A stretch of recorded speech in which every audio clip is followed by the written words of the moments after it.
আপনাদেরকে তবু আমি দেখিয়ে দিয়েছি। দেখুন কত সুন্দর ঝরঝরা হয়েছে, দেখুন পোলাওটা অসম্ভব সুন্দর হয়েছে, অসম্ভব সুন্দর। আর কি সুন্দর গন্ধ বেরোয়েছে, আর একটাও কিন্তু ভাত চাল ভেঙে যায়নি বন্ধুরা। আপনারা দেখতেই পাচ্ছেন কত সুন্দর ঝরঝরা একদম, মানে ভাতগুলোকে ফেলে দিলে আবার গুঁড়োনো হয়ে যাবে এমন এত সুন্দর ঝরঝরা পোলাও। দেখুন যেখান থেকে একদম সুন্দর, একদম অসম্ভব সুন্দর হয়েছে। আপনারা এরকম বাড়িতে বানাবেন অবশ্যই।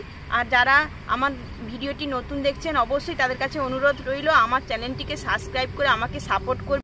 নমস্কার বন্ধুরা, ববি কিচেনে সবাইকে স্বাগত জানিয়ে প্রত্যেক দিনের মতো আজকে আবার একটি অসাধারণ রেসিপি নিয়ে চলে এসেছি। আজকে বানাবো পোলাও আর দই ভেন্ডি, সম্পূর্ণ কিন্তু নিরামিষ পদ্ধতিতে। আর রথযাত্রা স্পেশাল, রথযাত্রা যেহেতু নিরামিষ তাই নিরামিষ আপনারা বানাবেন। আর সম্পূর্ণ ভিডিওটা দেখবেন, আমার সঙ্গে থাকবেন স্কিপ না করে। আর যাদের ভালো লাগবে অবশ্যই আমার চ্যানেলটিকে সাবস্ক্রাইব করে দিবেন। চলুন রান্নার জায়গায় চলে যাই। বন্ধুরা আজকে আমি পোলাওটা বানানোর জন্য আমি আজকে কিন্তু রাইসের চাল নিয়ে নিয়েছি 500 গ্রাম। আর এই চালটাকে আমি আধ ঘন্টার জন্য ভিজিয়ে রাখবো। তারপরে কিন্তু আমি দই ভেন্ডিটা বানাবো, ততক্ষণ চালটা ভিজবে। তো এটাকে আমি জল দিয়ে ভিজিয়ে দেবো। বন্ধুরা আমি এখানে দই ভেন্ডি বানানোর জন্য 300 গ্রাম ছোট ছোট ভেন্ডি নিয়েছি, একদম নরম ভেন্ডি। আমি এগুলোকে কেটে নিয়েছি, দেখুন কিভাবে কেটেছি। এরকম করে ওপর নিচ করে পেছন করে কেটে নিয়েছি, আর মাঝখানে একটু করে হালকা করে চিড়ে দিয়েছি, দেখতে পাচ্ছেন। ওই জন্য ভেন্ডিটা কোনো কাটা মানে কঠিন নয়, তাই আমি কেটে নিয়েছি, আপনারা সহজেই কাটতে পারবেন। তো চলুন দই ভেন্ডিটা বানিয়ে নিই। তার জন্য কিন্তু কড়াইটা চাপিয়ে তেল গরম করে নেব। আমার কড়াইটা গরম হয়ে গেছে, আমার সরষের তেল দিয়েছি। এই তেল সম্পূর্ণ রান্নাটা কিন্তু সরষের তেলেই হবে। ভেন্ডিটা একটু নেড়ে নেব, মানে ভেজে নেব আর কি হালকা করে। ভেন্ডিগুলো ভেজে নিচ্ছি।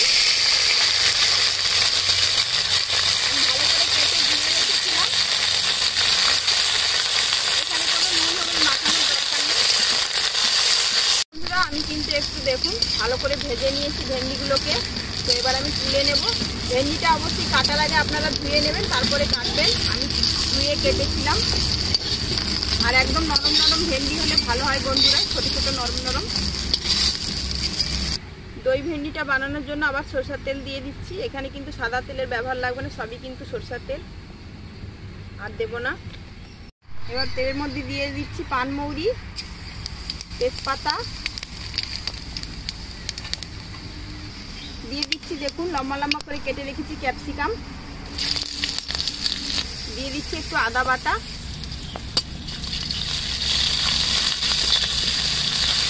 দেখুন বন্ধুরা আমি দই ভেন্ডির জন্য এখানে নিয়েছি টক দই 50 গ্রাম মতো। তো এখানে আমি টক দইয়ের সঙ্গে কিছু মশলা অ্যাড করব।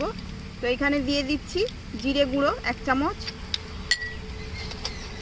দেব ধনে গুঁড়ো 1 চামচ, 1 চামচ লঙ্কার গুঁড়ো, 1 চামচ হলুদের গুঁড়ো। এবার এটাকে ভালো করে মিশিয়ে নেব।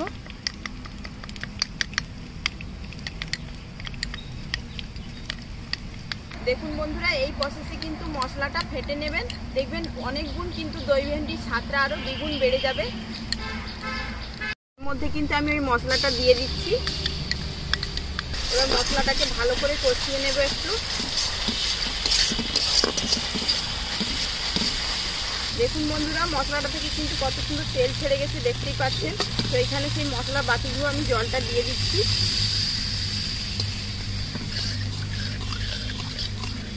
এবার দিয়ে দিচ্ছি ভেন্ডিগুলো, ভালো করে একটু কষিয়ে নেব।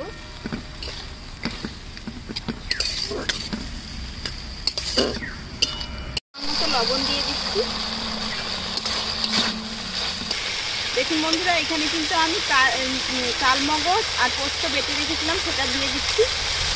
দুটা একসঙ্গে বেটেছি।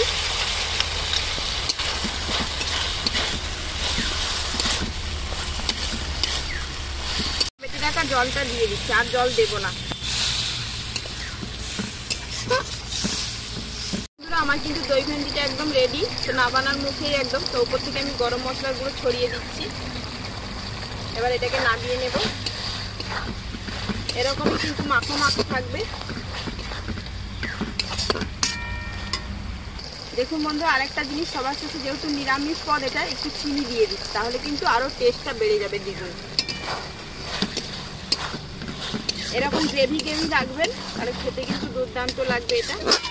যা ভেন্ডি খেতে যারা পছন্দ করেন না তারা কিন্তু এরকমভাবে বানিয়ে অবশ্যই খেতে পারেন, কিন্তু দুর্দান্ত লাগবে। টেস্টটা কিন্তু দ্বিগুণ বেড়ে যাবে। নিরামিষ পদ খেতে কিন্তু অসাধারণ। বন্ধুরা আমি কিন্তু চালটা ভিজিয়ে রেখেছিলাম ভালো করে, আগে প্রথমে ধুয়ে নিয়েছি, তারপরে জল দিয়ে ভিজিয়ে রেখেছি। তো আধ ঘন্টা আমি ভিজিয়ে রেখেছিলাম। তো এটাকে ভালো করে ঝারিয়ে ছেঁকে নিয়েছি চালটাকে। তো একটু ভালো করে হালকা হাতে চালটাকে ধুবেন যাতে না ভেঙে যায় চালটা। তো আমি এটাকে ধুয়ে নিয়েছি। এর মধ্যে আবার কিছু মশলা দিয়ে মেখে নেব। এখানে দিয়ে দিচ্ছি হলদি গুঁড়ো, দিয়ে মেখে নেব এটাকে ভালো করে। দিয়ে দিচ্ছি গরম মশলার গুঁড়ো,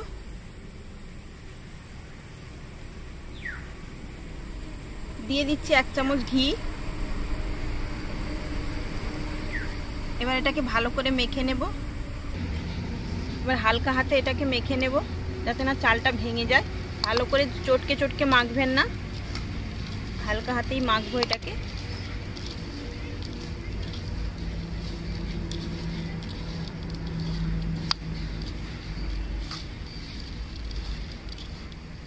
কিছুক্ষণের জন্য আমি ঢেকে রাখবো। বন্ধুরা আমি কড়াই নিয়ে নিচ্ছি, কড়াইতেই কিন্তু আমি পোলাওটা বানাবো। তো আমি এখানে দিয়ে দিচ্ছি, কড়াইটা গরম হয়ে গেছে, ঘি দিয়ে দেব। কাজু কিশমিশটা ভাজার জন্য আমি কিছুটা ঘি দেবো, আর দেব না। ঘিটা গরম হয়ে গেছে, এবার কাজুগুলো দিয়ে ভেজে নেব।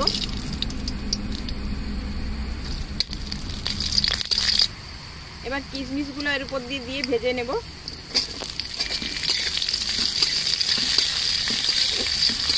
কাজুগুলো একটু হালকা লাল লাল করে ভেজে নেব, ভেজে তুলে নেব। কিশমিশগুলো কত সুন্দর ফুলে গেছে, তো এগুলোকে আমি তুলে নেব।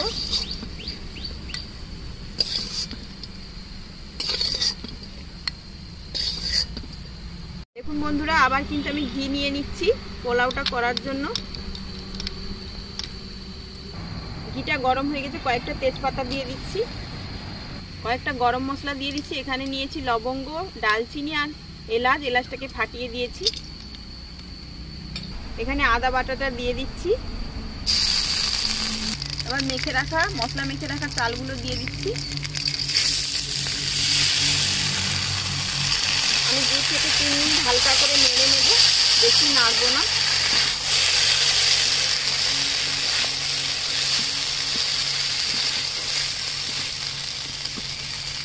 এবার আমি একটু জল দিয়ে দেবো। আমি 3 মিনিট মতো নেড়ে নিয়েছি। মশলার একটুখানি জলটাই দিয়ে দিচ্ছি, ড্রামটায় রেখেছিলাম। আর একটু জল দেব। এবার উপর থেকে ভেজে রাখা কাজু কিশমিশটা আমি ছড়িয়ে দিয়ে এবার এটাকে ঢেকে দেব। আমি চাপা দেওয়া ঢাকনা দেওয়ার আগে পরিমাণ মতো লবণ দিয়ে দিচ্ছি, আপনারাও দিয়ে দেবেন। এবার এটাকে আমি ঢাকনা দিয়ে দিচ্ছি। এবার কিন্তু আমি পোলাওয়ের ঢাকনাটা খুলে নিচ্ছি।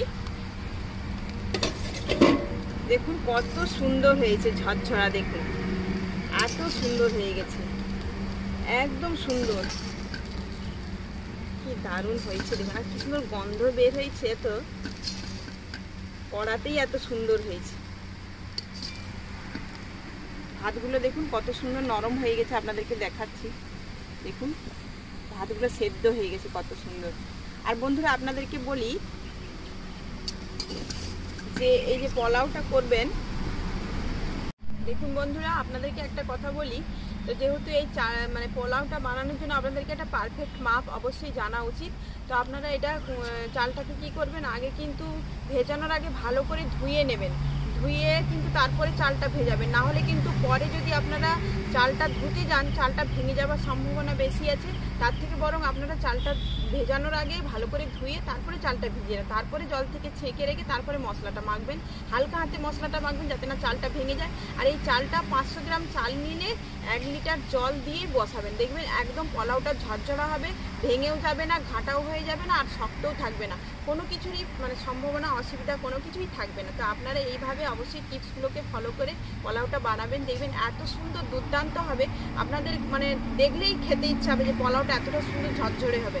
তো আমি চলুন পোলাওটাকে ঢেলে আপনাদেরকে দেখাচ্ছি। দেখুন বন্ধুরা পোলাওটা কিন্তু আমি ঢেলে নিয়েছি, এখান থেকে কিন্তু এখানে আমি সাজিয়ে নিয়েছি খাওয়ার জন্য। তো আপনাদেরকে তবু আমি দেখিয়ে দিয়েছি, দেখুন কত সুন্দর ঝরঝরা হয়েছে। দেখুন পোলাওটা অসম্ভব সুন্দর হয়েছে, অসম্ভব সুন্দর, আর কি সুন্দর গন্ধ বেরোয়েছে। আর একটাও কিন্তু ভাত চাল ভেঙে যায়নি বন্ধুরা, আপনারা দেখতেই পাচ্ছেন কত সুন্দর ঝরঝরা একদম। মানে ভাতগুলোকে ফেলে দিলে আবার গুঁড়োনো হয়ে যাবে, এমন এত সুন্দর ঝরঝরা পোলাও। দেখুন যেখান থেকে একদম সুন্দর, একদম অসম্ভব সুন্দর হয়েছে। আপনারা এরকম বাড়িতে বানাবেন অবশ্যই। আর যারা আমার ভিডিওটি নতুন দেখছেন অবশ্যই তাদের কাছে অনুরোধ রইল আমার চ্যানেলটিকে সাবস্ক্রাইব করে আমাকে সাপোর্ট করবেন। আমাকে কিন্তু আপনারা অবশ্যই সাপোর্ট করবেন বন্ধুরা। কিন্তু আপনারা যদি না সাপোর্ট করেন আমি কিন্তু ভেতর থেকে মনোবল পাবো না যে আপনাদেরকে নতুন নতুন ভিডিও দেওয়ার জন্য। অবশ্যই আমাকে সাপোর্ট করে আমার পাশে থাকবে, যাতে আমি আগামী দিনে আরও ভালো ভালো আপনাদেরকে রেসিপি দিতে পারি, যাতে মোটিভেট হতে পারি ভেতর থেকে, যে আপনারা আমাকে আশীর্বাদ দেন, ভালোবাসা দেন, অবশ্যই আমার পাশে থাকবেন। তো চলুন এটাকে কিন্তু আমি খেয়ে দেখাচ্ছি। অসম্ভব সুন্দর হয়েছে কিন্তু আজকের পোলাওটা। দেখুন বন্ধুরা কত সুন্দর হয়েছে। আর দই ভেন্ডিটা কিন্তু অসাধারণ হয়েছে, এত সুন্দর গন্ধ উঠছে। দেখুন গ্রেভিটা দেখুন, দই ভেন্ডি। অবশ্যই কিন্তু এই রথের দিনে দুর্দান্ত একটি রেসিপি। বাড়িতে কিছু না থাকলে আত্মীয় স্বজনরা যদি আসে এরকমভাবে অবশ্যই আপনারা বাড়িতে বানিয়ে সহজেই খেতে পারবেন। কারণ এই যে দই ভেন্ডি, অনেকে কিন্তু ভেন্ডি পছন্দ করে না, তো এরকমভাবে যদি দই ভেন্ডি বানানো যায় অবশ্যই ছোট থেকে বড় সবাই কিন্তু ভালোবাসবে। আর তার সঙ্গে এই পোলাও খুব কিন্তু অসাধারণ খেতে। আপনাদেরকে আমি খেয়ে দেখাচ্ছি।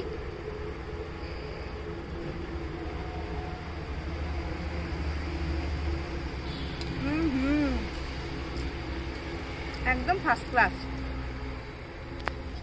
দুর্দান্ত টেস্ট এবং এত সুন্দর স্মেল ছাড়ছে কি বলবো আপনাদেরকে। দই ভেন্ডিটা অপূর্ব খেতে। তো অবশ্যই আজকের এই রেসিপিগুলো যদি ভালো লেগে থাকে অবশ্যই আমাকে লাইক করে একটি পাশে লাইক করে দেবেন এবং কমেন্ট করে জানাবেন কেমন হলো আজকের রেসিপিটা। আর যারা নতুন দেখছেন অবশ্যই তারা চ্যানেলটিকে সাবস্ক্রাইব করবেন, সাবস্ক্রাইব করে আমার পাশে থাকবেন। পাশে থাকা বেল আইকন ঘন্টিটিকে প্রেস করে রাখবেন। আমি তো যখনই কোনো নতুন ভিডিও দেবো আপনাদের কাছে প্রথমেই পৌঁছে যাবে। আরও নতুন নতুন রেসিপি পেতে আমার চ্যানেলটিকে সাপোর্ট করবেন। এবং আপনারা যদি কোনো রেসিপি আপনাদের কাছে দেখতে চান বা আপনাদের যদি কোনো আগ্রহ থাকে আমার কাছে রেসিপির আগ্রহ জানাতে, অবশ্যই আপনারা কমেন্ট করে জানাতে পারেন আপনারা কী রেসিপি আপনারা দেখতে চান। আমি কিন্তু অবশ্যই বানিয়ে আপনাদেরকে চেষ্টা করব দেখানোর জন্য। তো আপনারা সবাই সুস্থ থাকবেন, সাবধানে থাকবেন, ভালো থাকবেন। আবার একটি কোনো নতুন রেসিপিতে আপনাদের সঙ্গে দেখা হচ্ছে। আজকের মতো বিদায় নিচ্ছি।